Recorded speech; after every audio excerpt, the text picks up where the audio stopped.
call it Route 47, a narrow road stretching through Blackridge Forest, a place where the air feels heavier and the silence never truly fades.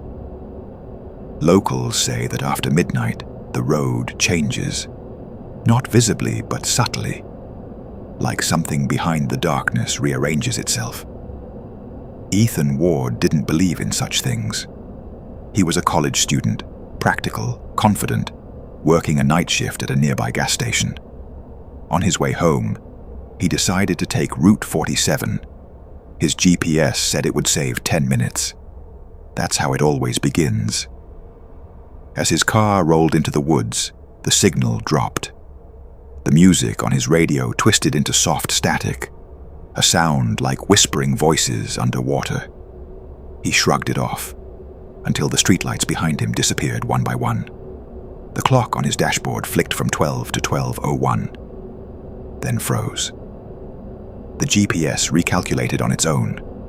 Destination, toll booth, 4 miles ahead. He frowned.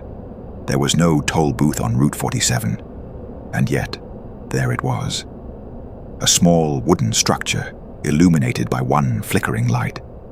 A woman in a torn uniform waved for him to stop. Her smile didn't look right. "You're late," she said softly. "The road's been waiting." When Ethan blinked, she was gone. The booth disappeared. The road stretched endlessly ahead.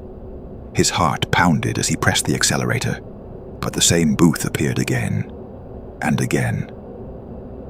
No matter how far he drove, he returned to the same place.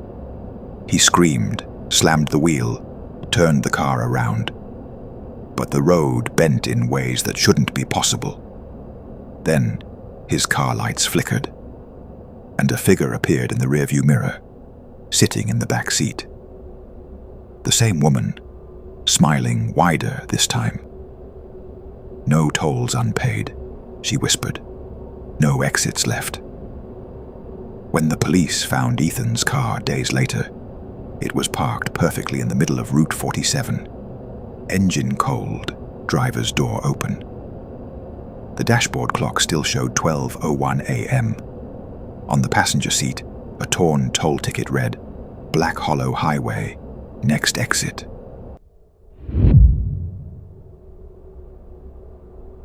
Mark Jensen had been driving trucks for over 15 years. He'd seen strange things on highways. Lonely figures, fog that moved against the wind, empty rest stops that played faint music from nowhere. But nothing like the night he took the Unnamed Highway. It was past midnight when his GPS lost connection and rerouted him through a road that wasn't supposed to exist. A perfectly smooth asphalt path in the middle of the desert. No signs, no name. He hesitated, but his delivery was urgent. He drove in. A few miles later, his radio turned to static. Then a woman's voice crackled through. "You took his ticket." Mark froze. The night before, at a rest stop, he'd found a crumpled toll ticket on the ground. He didn't think much of it and kept it in his glove compartment. Now that same ticket pulsed faintly in the dark. Headlights flickered. Ahead, in the center of the road, stood a woman in a toll collector's outfit. Her face pale, eyes empty. He slammed the brakes, heart racing. "He didn't pay," she said, her lips barely moving. "So now you will." Before he could react, the truck engine roared on its own. The wheel spun violently. The vehicle swerved off the highway and crashed into the sand. Yet there was no impact, no sound, no dust. It simply vanished. The next morning, search teams found only tire marks that ended abruptly in the middle of the desert. No debris, no body. Just one item half buried in the sand. A toll ticket that read, "Northwood Path, do not enter after dark."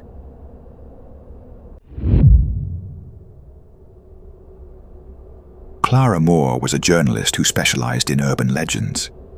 She didn't believe in curses until she began investigating the disappearances of Ethan Ward and Mark Jensen.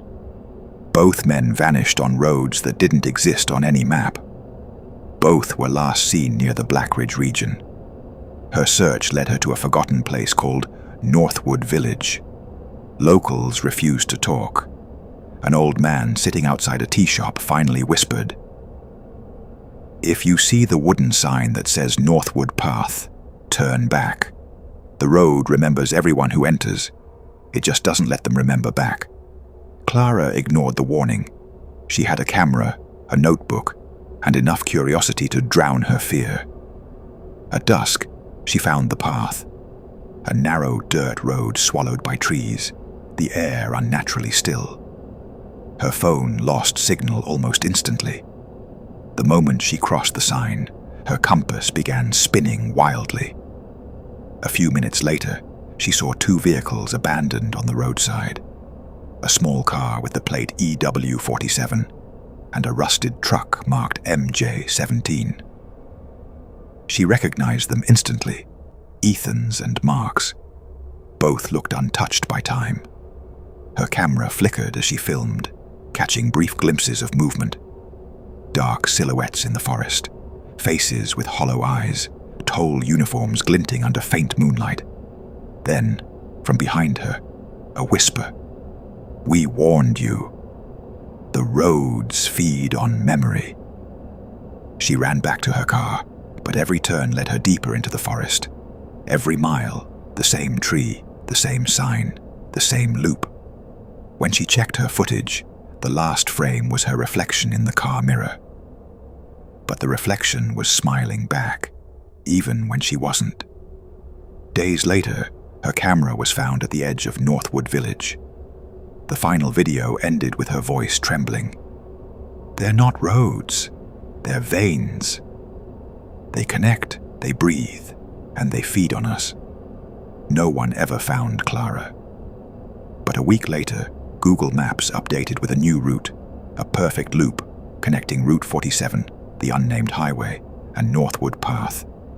Its label, locals say, if you zoom in at exactly midnight, you can still see 3 vehicles moving along that loop, endlessly driving in circles. Some say the hollow route isn't a road at all. It's a mouth, and every driver who enters becomes part of its story.